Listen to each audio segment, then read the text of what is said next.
right, welcome to the second part of January 22nd games. I have the LEC Week 2, Day 2 here in front of me, and I will also cover the LCS lock-in games that occurred during the evening. So, as I do this with all four major regions, I take notes on the key moments, break down the game for you to save you time from watching a 38-minute game between SK and XL, two teams that are kind of bleh. So that's kind of the point of this, and I give you the nearest minute of when important things happen in case you want to see it for yourself. So, first series game was between SK and XL, both 1 and 3. Well, it was a close game. I mean, Marcoon went off though. Marcoon was so good on Lee Sin. SK would throw the first punch by going top lane at 5 minutes. XL would respond at 8 minutes going up there. Marcoon would get a Sorry, excuse me. Marcoon would get a double kill, the first of many on the day. XL would then take a Chemtech Drake with their advantage, take a Rift Herald 2-1, Marcoon get a double kill in that, and XL would gank mid. All by 12 minutes. So they are cruising by 12 minutes. So the point we're actually at 14 minutes, our first Lysandra sighting, maybe the second one, actually. Nuke Duck solo killed Jezu with Lysandra. SK would then take an Infernal. By 15 minutes, the game is 6-2. Marcoon is 5-0-0, and the team has a 2K gold lead. Over the next couple minutes, there's an exchange in mid. Marcoon would get 2 kills in that as well. So Marcoon is just fat on Lee Sin by this point. It is crazy. As you can see here, not a lot of black occurs over the next 10 minutes. XL would take 2 Oceans, uncontested, and the Baron, in which case the Baron was contested at 20 minutes. It was because Patrick had a triple kill. They were able to just take it. They couldn't end because it was so early, but it did build their lead. 25 minutes, they were up 11-3. Marcoon was 7-0-3, and he had a 4K gold lead. 28 minutes, there was a fight 1-1 in River. SK would then take the Ocean at 31 minutes, as it was contested. As you can see here, another window where there wasn't a lot of fighting outside of objectives. Like I said, that SK Drake was contested, then the XL Baron was contested, which they got in a 3-0 win, which pushed their lead even farther. SK would go to Ocean Soul Point during that Baron, and after the Baron ended, XL would end 2-0. Win 2-0 to end the game. 18-11. Obviously, Marcoon is the MVP. I mean, shoot, he had 7 kills in the first 25 minutes. 7 of the first 11 kills for his team. Clear indicator of who was carrying them. Game 2 between Mad and Astralis. Very close, given where the team should be. It started as a 1-1 in bot lane, a trade of kills. Astralis would take the Hextech Drake. And then Astralis got rolling for a couple minutes. They were able to get a pick play. Also go down bot lane, get 2 more kills, in which case Mad responded with a Chemtech Drake of their own at 15 minutes. The game turned at 20 minutes when Mad Lions got an ace. Arma and Elyoya got a double kill. This put them up 4.5k gold, and then gave them an Infernal. Eventually they would go to Soul Point.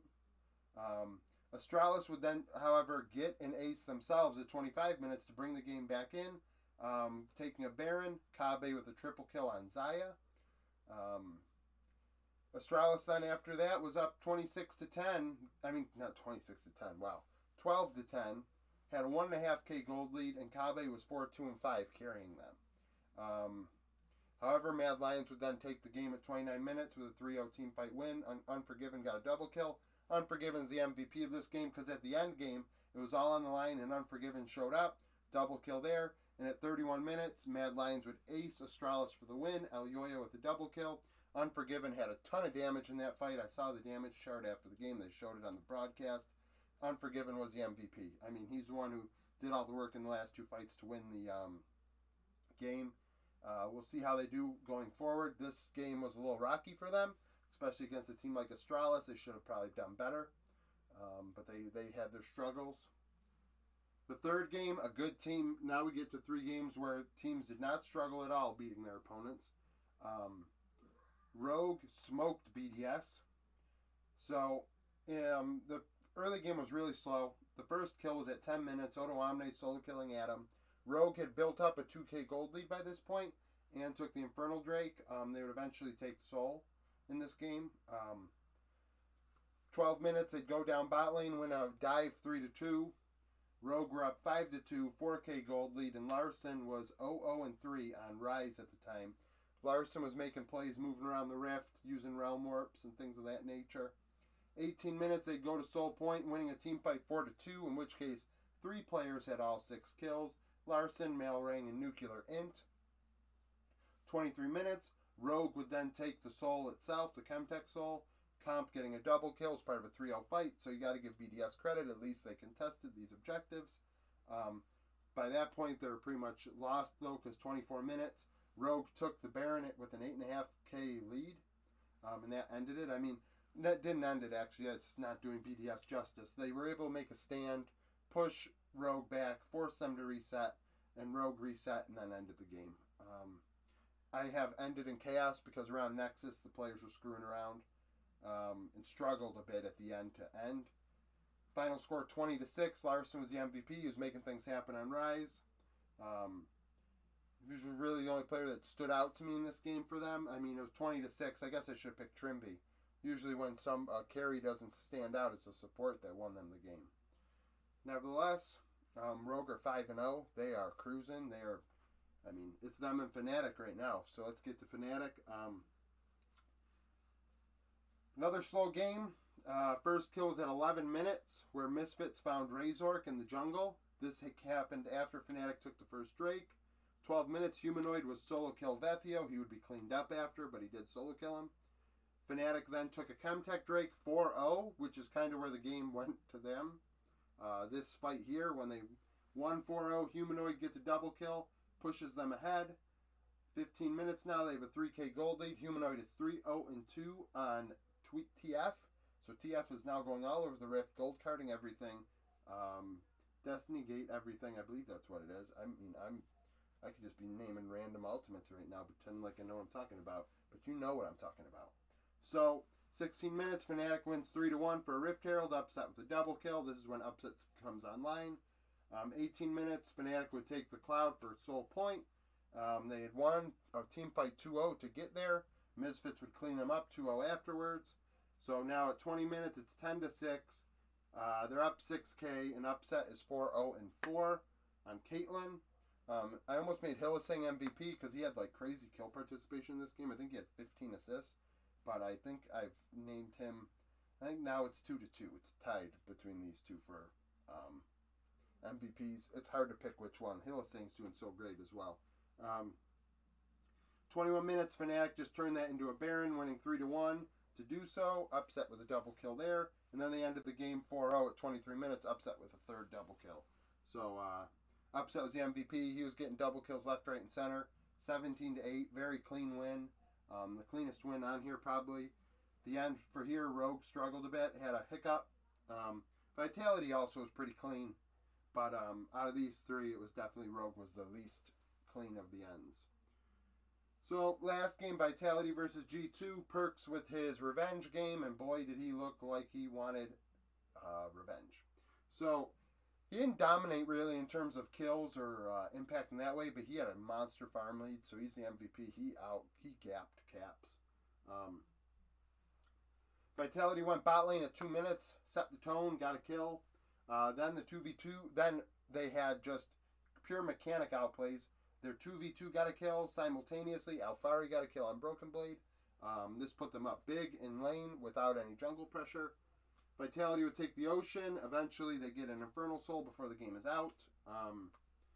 10 minutes are up 3-0, 2k gold. G2 try and answer. They go top to try and give Broken Blade a chance to come back. It really doesn't matter. I mean, G2 then used that priority to go take a Rift Herald and try and keep the game close. However, at 21 minutes, Vitality have now went to Soul Point, and they're up 5k gold despite there only being 6 kills in the game. So Vitality were just outplaying G2 mechanically. Also, we had a Zyra sighting in this game. I mean, Targamas is pulling stuff out. They're pulling stuff out on G2. I mean, we'll see how that goes long term. I think that's a recipe for the playoffs. You pull stuff out no one's expecting, and I mean, it's going to hit or miss, and this one missed. Sometimes it's going to hit. 23 minutes, 1-1 in mid. When it came to soul time, Vitality won a fight 3-0. Comp had a double kill on Lucian with a Nami. So it was Zyra and Nami bot lane. When was the last time you saw that? 27 minutes, Vitality take the Baron at 8k, and then they end. I mean, they end, simple as that. Score is 15-6. Perks MVP, I think he was up like 70 CS or something before 20 minutes, and he was like almost 15 CS on Oriana, which is pretty damn crazy. So, I mean, week 2, day 2 in the LEC gave me expected results. I mean, the better teams won in these 4 games, on paper at least. I mean, this game is questionable, the way Vitality had been playing, but before the season, you would have expected those 4 teams to win, and that's a coin flip. I mean, who knows what team's going to win. That was the one, I mean, the team that won was the team that had the guy going off, and it was Marcoon, so pretty self-explanatory in that way. Now, on to the LCS lock-in. All right, now with the LCS lock-in day 4 or 5, it's the quarterfinals, I guess. We had 2 best-of-3s between Dignitas and 100 Thieves and Team Liquid and FlyQuest. One result was sort of a surprise, and the other was not. 3 of the 4 games were blowouts. Luckily for us, the first game is the one that isn't. So, Dignitas goes top. 100 Thieves decides to go mid. That's how the beginning of the game started. The teams were very active. This would not end anytime soon, as over the next few minutes, Dignitas would go mid twice, try and create more problems in mid lane, where 100 Thieves decided to go mid and bot lane. So by 15 minutes, it was 3-3 individual one-off kills, back and forth between all the lanes, as River and Closer were trying to wreak havoc all over the Rift. So, like I said, Dignitas takes a mountain during that time. They wanted to stack Drakes. Right before 15 minutes, they took the Hex Tech, so they had 2 of them. River had all their kills on J4. He was a menace in this first game, in the early game. 19 minutes, 100 Thieves would win a team fight 3-0, Closer with a double kill. However, Dignitas would get the Drake, and that was big. That was massive for them, because 100 Thieves had no answer for the Infernal Soul in the end. 100 Thieves would go up in mid 2-0, didn't do anything with it, so at 23 minutes, they're up 8-4, 3.5k gold. Closer was 4-0-3 at the time on Viego, but they had nothing to show for it in terms of objectives, and they were losing to Dignitas, who's at sole point. There'd be a fight at 26 minutes for the Infernal Soul, in which case it was 2-2, and Dignitas were able to get it. So once again, Dignitas did not win a team fight, yet got the objective. This turned into them being able to take the Baron, and then a minute later have the priority to be able to have first dibs on the Elder, in which they won the team fight to get Elder Drake and kill Ace, the 100 Thieves members, and Neo had a quadra kill throughout the rest of the game between that fight and taking the Nexus. I mean, in the end, the only time that Dignitas had a positive moment in this game and took the lead was in the last 2 minutes. Before the Infernal Soul, they were losing all the fights and objectives. I mean, hell, they technically didn't win the Infernal Drake at 20 minutes or the Infernal Drake at 26 minutes. Those fights they actually tied and lost. Right, sorry about that. So like, they lost the game because, I mean, they won the game, but really they were only dominant at the end. Neo ends up being the MVP because of that. I mean, because of that play, being able to close the game out in that fight. I mean, because really, 100 Thieves, it was their game to win, and that was the only moment where Dignitas won the game. Game 2, 100 Thieves were not present. I mean, they got a kill at 4 minutes. They got a double kill at 4 minutes down in bot lane. However, Dignitas would respond at 9 minutes and take the game over from there by getting a blue double kill. They gave blue Zoe, and he had a 4-0 team fight win for Rift Herald. So that pretty much started the spiral for 100 Thieves, and they lost. I mean, what an upset. Dignitas would be up 5-3. Blue would be 2-0-3, 100% kill participation at 15 minutes. They'd get a couple pick plays in the mid game, turn it up a notch, and get a Hex Tech Drake, so they were at soul point. I mean, before the game was done. I mean, had the potential. In 20 minutes, Dignitas won a team fight 3-0, took the Baron, and then we're up 8.5k gold, so the game was pretty much done by then. Dignitas were just rolling, and 27 minutes, they won a team fight 4-0. Blue had a triple kill. Blue almost became the MVP of this series, but like I said, I think that first game and how it ended is what won the whole entire series for Dignitas. I think it put a bad taste in the 100 Thieves' mouths, and why they couldn't respond in Game 2 when things started to go wrong at the Rift Herald. Otherwise, I mean, Blue, that was another great game by Blue on Zoe. So he's drawing bans in the future for that champion. Because Dignitas isn't that great, really, on paper. So, yeah. The second series was a blowout. Team Liquid just wiped the floor with FlyQuest. Game 1, they swapped out Bwippo for Bradley so they could play their bot lane. You know how Liquid's having problems with their visa issues.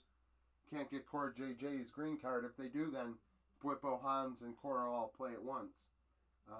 Nevertheless, 4 minutes, TL would get a kill in the Fly jungle and then use that to take the ocean. Eventually, they would get to Soul Point in this game. FlyQuest would get a pick later on and take the Infernal off of that. 14 minutes, there wasn't a lot of action really in either game in the early games. TL were up 1.5k gold. Han Sama was the one with that gold. He was fat on Callista. He pulled the Callista out and absolutely outplayed Johnson. Like I said, FlyQuest has a lot of problems, and it was on full display in the bot lane in this first game. 18 minutes, Team Liquid would win a team fight to take Chemtech Drake. So at 20 minutes now, they're up 2.5k gold and 3-1. They would double their kill score at 21 minutes in a team fight, which they won 3-1. I got to give credit to FlyQuest. At least they contested all these objectives. They contested the next Chemtech Drake, in which case Bradley on Akali had a double kill. Bradley looked good in this game. He was on Akali, which is OP right now. But at least in this game, he looked good. Liquid would take a Baron at 25 minutes, push their gold lead to 9.5k, and then end the game after that Baron subsided, winning in mid 3-0. Bradley another double kill. Final score 14-2. I mean, pretty cut and dry game, as far as I'm concerned. Game 2 went the same distance, went a little bit longer in terms of objectives, but pretty much the same situation. Level 1, FlyQuest were ready for TL, got an early kill. FlyQuest would then get a kill in the bot lane 2v2. So in game 2, Isla was playing for core, so Bwippo could play in top. Bjergsen would solo kill Takuli at 4 minutes. TL would then go to mid again to put Bjergsen ahead even farther, and also get priority to be able to take the first Drake. In the end, they would take the Mountain Soul. By 10 minutes, Team Liquid's up 4-2 and 1.5k gold, so the game is still in hand for FlyQuest. Fly would then get a kill on top, make it closer. However, if you can see here, there's a blue and a brown line after each other, which indicates for about minimum of 6 minutes, nothing happened. In which case, in between those moments, Liquid went and got Mountain Soul Point uncontested. That's, like, FlyQuest at least were fighting for these objectives in Game 1. Game 2, they did not. And I think that's a shame. They would probably have a better chance if they had tried at least. So, 18 minutes now. Team Liquid are at Soul Point. Both teams exchange kills, so things are still kind of even in terms of these skirmishes, but FlyQuest allowed it to get out of hand objective-wise. 20 minutes, it's 5-4. They have a 3.5k gold lead. Santorin is 3-0-1. Santorin's my MVP because really only Santorin, Bjerg, and Hans played in all 3 games. I could have picked Hans as well, but I feel like Santorin did his job in both games by ensuring his team got to Soul Point in Game 1 and locking down all the way to an Elder in Game 2. So he's the one carrying them in Game 2. Liquid would get the Soul. FlyQuest were picked off and didn't take the 4v5 to do it, to try and prevent it. This turned into a Baron a couple minutes later where TL won 4-0. Bwippo had a triple kill on Graves. that would put their Gold League to 10K, and I mean, that's pretty much it. They would reset after that. I don't really know why, but they decided to reset, take an Elder Drake, and Whippo would have a double kill in that fight as well. So the final score is 14-5. Liquid looks really, really good. I have them above EG in my power rankings if you didn't catch that video, because I think that the Liquid, with all their starting 5, are better than Evil Geniuses, despite Evil Geniuses beating them in this tournament. Who knows? They might play each other again. But at the moment, this is how it is. So tomorrow I will be uploading a video that will have my LPL and LCK coverage in the first half, and then in my second part it'll only be the lock-in because there's no LEC. So like and subscribe if you want to see future content like this. Constructive criticism is good criticism, and thank you for watching.